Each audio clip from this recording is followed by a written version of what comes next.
لاحظت ذاك الوقت أن الأمريكان المدربين وضباط الصف يراعون الضباط اليمنيين مراعاة خاصة واضحة وجلية. فسألت الأخ محمد عيضة وش السر؟ ليه المدربين والضباط وضباط الصف القاعدة يراعونكم مراعاة خاصة ولكم تقدير؟ قال هذا يا أخوي محمد لها قصة. يقول الدورة اللي قبلنا أو اللي قبلنا بدت الدورة وفيها ضابط من اليمن جاي ياخذ دورة مشاة تأسيسية. كان عندهم مشروع، المشروع تمرين نطلع للغابات نطبق فيه يا مهمة هجوم أو دفاع أو دوريات حسب التمرين، وبعض الأحيان نقعد يوم، بعض الأحيان نقعد أسبوع في الغابات. فيقول الضابط اليمني مع الدورة عندهم مشروع، وكان أول مشروع في الدورة، فيمرون على المستودع. كل طالب في الدورة يمر على المستودع ياخذ الأغراض اللي بيطلع فيها للتدريب وللتمرين التعبوي. فيقول الضابط اليمني صاف طابور مع الدورة ضباط أمريكان وغيره من دول العالم مثل ما قلت. فاللي حصل أول ما تدخل في سلة كبيرة تأخذها، ثم تبدأ تمر مثلا صندوق فيه بوصلة، تأخذ لك بوصلة منشورية ولا سلفة ولا اللي يكون من البواصل. صندوق تمر عليه في خوذة، وكل صندوق تمره تأخذ لك عينة واحدة وتحطها في سلتك. صندوق فيه جعب الظهر وانت ماشي، وفي الغالب كل صندوق تلقى عنده ضابط صف أمريكي واقف يراقب الوضع ولا يسمح لك إلا تأخذ قطعة واحدة. وفي الأخير هناك في ضابط صف عنده بيان، البيان هذا فيه القطعة اللي انت استلمتها، يسجل اسمك ودولتك وتوقع باستلام الأغراض هذه وتروح، عشان في نهاية المشروع ترجعها عهدة عليك. ومن ضمنها حتى بندقية، ومن ضمنها مخازن سلاح، ومن ضمنها المهم أغراض حقت المشروع. فيقول الضابط اليمني هذا مع زملاء عبى السلة الأغراض، ووصل عند الرقيب هذا اللي يعبي البيان بالعهد الموجودة. فالرقيب الأمريكي هذا كان فيه انفيسة شوي، شاف نفسه، فاليمني عبى اسمه وكتب الدولة اليمن. فقام الأمريكي هذا بسخرية باستهزاء يسخر من الضابط اليمني وقال اليمن هذه وين؟ Where is this country? What's meaning of Yemen? وإيش معنى اليمن؟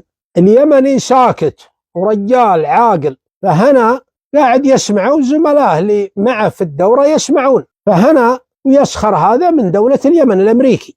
المهم يوم خلص اليمني كان غضبان وزعلان، واليمني رجل عربي حر ما يقبل الإهانة ولا يقبلها قدام زملائه وقدام الدورة من الأمريكان وغيرهم. قال الأمريكي أنت ما تعرف وين اليمن؟ قال لا.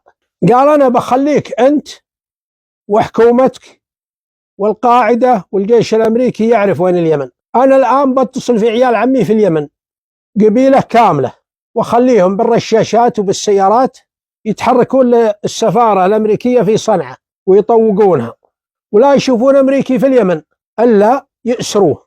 وبخلي أقلب الإعلام كله العالمي، وبتعرف هالحين اليمن وش هي اليمن، ويمسك السلة حقته اللي مليانة ويحذف بها هناك بالأغراض اللي فيها على الأرض، وهو يطلع زعلان.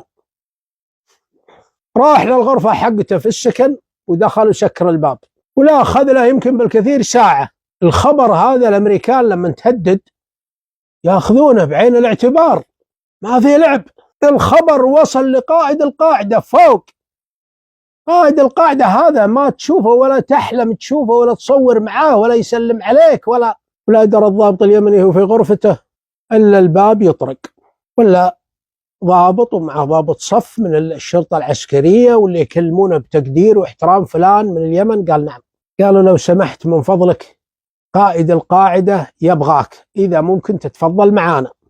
طلع معهم، ركب في السيارة، جو عند قائد القاعدة، ويطلع قائد القاعدة من مكتبه عند الباب برا ويسلم عليه ويهلي فيه ويقول له تفضل، ويطلب له ضيافة قهوة وكذا. إيش الموضوع؟ إيش اللي حصل؟ أنا وصلني العلم وأنا زعلان وأنا متضايق.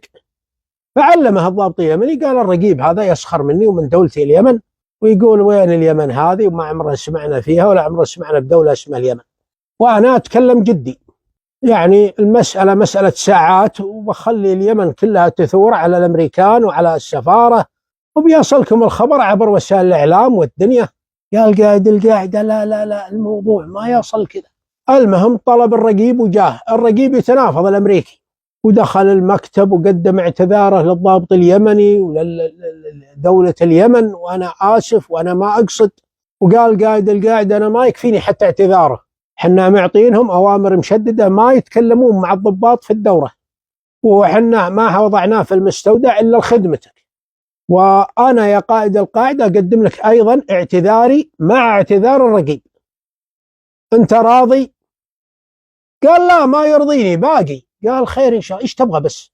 الكلام هذا كله يدور الحديث باللغة الإنجليزية.